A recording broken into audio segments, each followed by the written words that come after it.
Madam madam madam please আমি আর কোনো interview দেব madam না প্লিজ প্লিজ আমি আজকে আর কোনো ইন্টারভিউ দেব না কিন্তু কেন দিবেন না আপা? না দেব না কারণ হচ্ছে আমি যেটা বলবো সেটাকে আপনারা ঘুরিয়ে পেঁচিয়ে তিলকে তাল বানিয়ে তারপর একটা নিউজ করবেন। হেডলাইন পেয়ে গেছি, অনুষ্ঠান শেষে সাফা কবিরকে নিয়ে লং ড্রাইভে আরফান নিশো।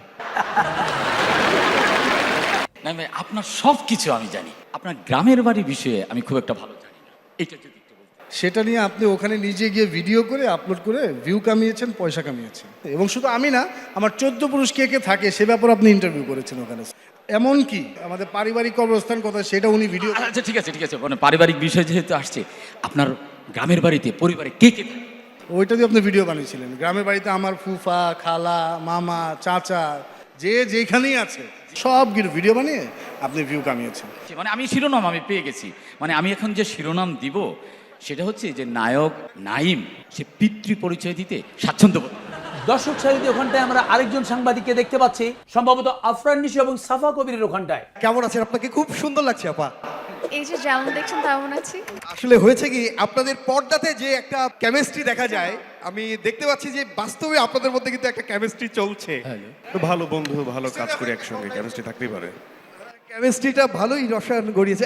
ভাই আপনার মোবাইলটা খুব দারুণ, খুবই কোন ব্র্যান্ডের, একটু দামটা যদি আমাদের বলতেন। ওই যে ব্র্যান্ড আর দাম নিয়ে আমি কোনো সময় কথা বলি না, মানে আমার ভাইরাল হওয়ার ইচ্ছা নাই আর জানানোর ইচ্ছা নাই। জানানোর ইচ্ছা নেই।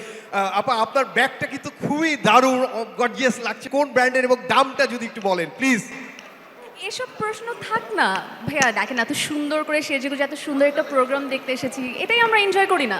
আর দেখেন এমনিতে আমি অনেক টেনশনে আছি, আমার ড্রাইভার অসুস্থ, বুঝছো? কিভাবে যে বাসা যাবো সেটাই বুঝতে পারছি না।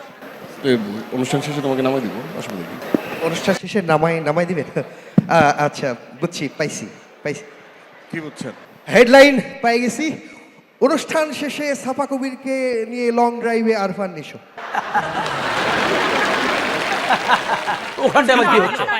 ম্যাডাম ম্যাডাম ম্যাডাম প্লিজ আমি আর কোনো ইন্টারভিউ দেব না প্লিজ প্লিজ আমি আজকে আর কোনো ইন্টারভিউ দেব না কিন্তু কেন দিবেন না আপা? না দেব না কারণ হচ্ছে আমি যেটা বলবো সেটাকে আপনারা ঘুরিয়ে পেঁচিয়ে তিলকে তাল বানিয়ে তারপর একটা নিউজ করবেন। আমি ইন্টারভিউ দেব না, ব্যাস। আপনি শুধু এতটুকু বলেন যে আপনার এই অনুষ্ঠানে আসতে এত দেরি হলো কেন? একটা শুটিং লোকেশন থেকে এসেছি তাই জন্য দেরি, অন্য কোনো কারণ নেই। কোথা থেকে এসে শুটিং এর থেকে আপা? লোকেশনটা কোথায় ছিল? ঢাকা কেন্দ্রীয় কারাগার শুটিং করছিলাম একটা ওয়েব সিরিজের, কি চরিত্র অভিনয় করছেন? একজন আসামির। আর কতদিন কারাগারে শুটিং করবেন? এই 15 দিন। প্লিজ আর কোনো কথা নয়, আমি একটু অনুষ্ঠানটা দেখবো প্লিজ। আপা আপা আরেকটা এই যে দাঁড়ান দাঁড়ান দাঁড়ান দাঁড়ান। আচ্ছা, এই আপনারা যে সবাই মিলে এতক্ষণ এই চিত্রনায়িকাকে প্রশ্ন করলেন, এগুলোর শিরোনাম কি দেবেন চিন্তা করেছেন? না, পাবলিক যাতে খায় সেই কথা চিন্তা করেই আমাদের একটা হেডিং দিতে হবে। আমি যে হেডিংটা করব সেটা হচ্ছে কারাগার থেকে বের হয়ে সরাসরি প্রথম আলোর অনুষ্ঠানে নায়িকা পরিমণি। আপনি বলুন।